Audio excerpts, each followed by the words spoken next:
Hey guys, I figured I'd make a quick war game deck building guide because I know a few people who really struggle building decks and who wanted a few pointers, so I figured I would offer those. So, one of the most important things to do when you're first starting out in a war game building a deck is to find out which country you want to build your deck around. Personally, whenever I play on the Blue 4 side, I really like the Americans because they have quite a few amazing aircraft, and their helicopters are all really good, so I can cheese pretty hard there. Um, there's, I think, four different types of aircraft in the game. All of them offer extremely important things that you need to manage in the game, like ground attack. Uh, they take out vehicles and infantry. Multi-role are kind of a mixture of, I think, every type of aircraft in the game. SEAD is like counter radar, I think. So they shoot down radar guided, or they don't shoot down. They shoot down, or they blow up radar guided AA, I think, and they might be able to take out planes with radar guided missiles. And then air superiority fighters are able to kill planes from across the map. So normally, what I do for my air build, I'll bring a Raven for SEAD, has a couple of harm missiles. And then for ground support, I'll bring two Aardvarks just because I prefer the Aardvark. Normally, depending on the deck, I'll bring one or two Tomcats for the air superiority. And then for a good multi-roll, the Hornet's pretty good because it has four Mavericks and two AIM-9s, so it does pretty good. And I'll take those trained because I like to have the numbers there. And then I'll bring an F-15 or something just because it's also another good multi-role aircraft. On to the helicopters. Helicopters are a pretty important thing. So yeah, normally I'll put a Kiowa in there that has stingers just to support infantry if they really need AA. I like the Seahawks because they have the Hellfires. Same with the Apaches, they have more Hellfires than the Seahawks, but you can't get too many of them. And then I also like the Super Cobra because it has anti-radar missiles, and it also has TOW2s. Normally I just skip the vehicle tab because I don't think there's anything there that I really need. That of course changes based on the deck. But yeah, on to Recon. Recon's a super important part, at least to me in the game. So normally I'll bring two trained longbows just because that's a decent amount. It's a little bit more forgiving in case I lose one or two. And then I also like the Kiowas because it has good optics and it also has Hellfires. So I'll bring two of those, and I'll also bring some type of infantry squad. Most of the time I'll have it in a vehicle or something. On to tanks. Most of the time I use my tanks very defensively. I use it to support infantry, support vehicles, support anything that would normally be vulnerable to being just rolled over by armor. And so I'll take an M1A2, some M1A1 HCs, some HAs.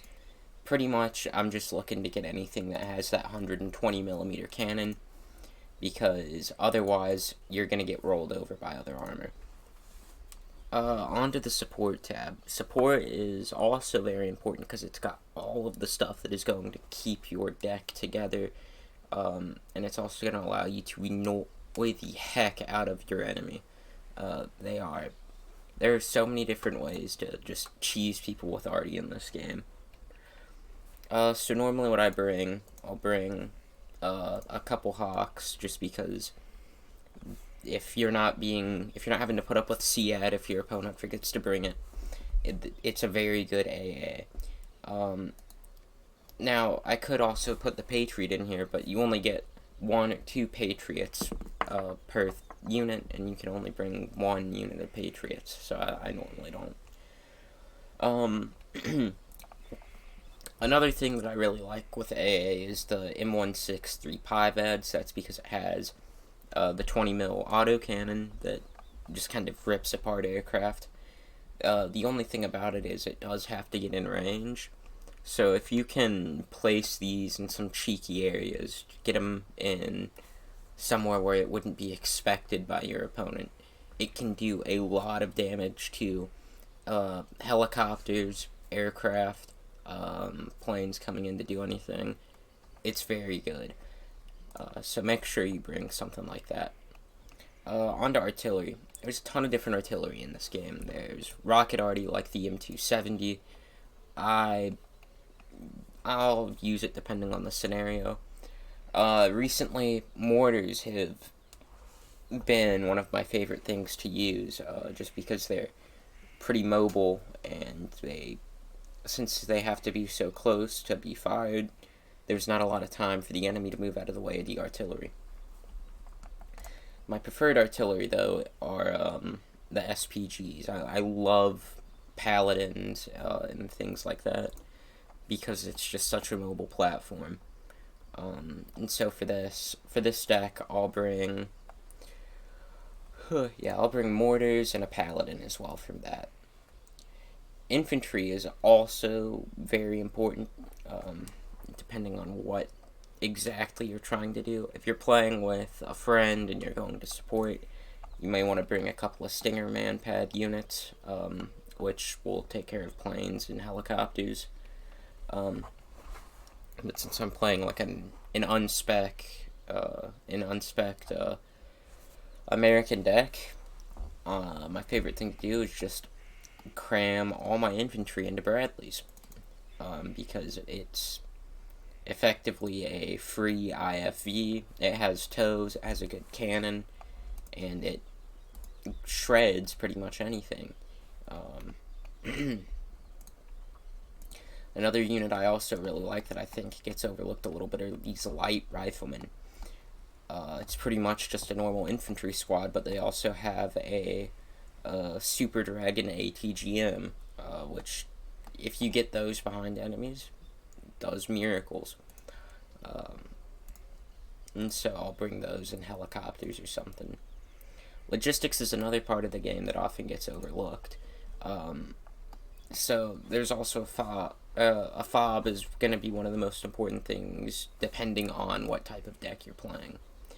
Most of the time I like to have one just because it's a good logistical kind of safety net. You don't have to constantly keep up with your supply trucks. You can just drive stuff up to it, land helicopters near it, and it'll work. The command units are also a really important part of the game. This is, I think, the cheapest American command unit. It's just a small Jeep, and that's alright depending on what you're going for. Normally, though, I prefer to go with the Humvee.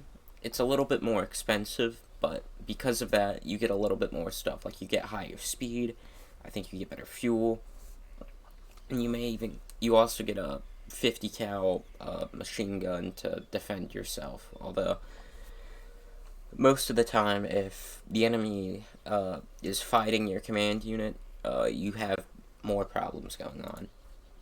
Another type of command unit that's extremely useful, and I can't really state the usefulness of it enough, are the TACOMs.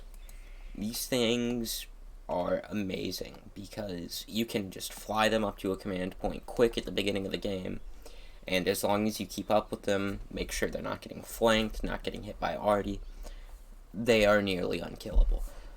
And so I'll bring those in the fastest helicopter I can find, which I think is the Black Hawk, and I'll use that. Let me just delete some things here so I can put the rest of the Logi stuff in the deck. So logistics. Logistics are pretty much what's going to make sure your troops keep getting bullets, keep getting missiles throughout the game. It's going to make sure that your helicopters aren't running out of missiles halfway through and dying to the machine guns on top of tanks. And so there's a bunch of different logistical units in the game. There's logistics helicopters, which honestly, I don't use too much. They're a bit too bulky, and you don't get quite enough of them to really make it useful putting it into your deck, as opposed to, say, just a cargo truck, which I think most nations, I think, have 2 variants. Some only have 1. The Americans get the M35, which holds 800 liters, and the Hemet, which holds 2,400. Of course, the trade-off there being you get far less Hemets than you do M35s, even though I think, mathematically speaking, it's far smarter to use Hemets. There are also naval logistic units. I think I think Blue Ford gets LCU logistics boats, and I think that'll resupply anything as long as it's close. But personally, you'd only really be using that on maps where you would need to put naval into your deck. Normally, I'll just go with even though it's at a mathematical disadvantage, the numbers make it a little bit better to just put the M35 in the deck, because you have more of them, and it's a lot harder to lose all of those as opposed to just the 12 Hemets you would get if you double stacked Hemets. So honestly, that's kind of my guide to my Wargame deck. I know it's definitely not the best thing, but it's how I would prefer, or how I prefer to have my deck be built,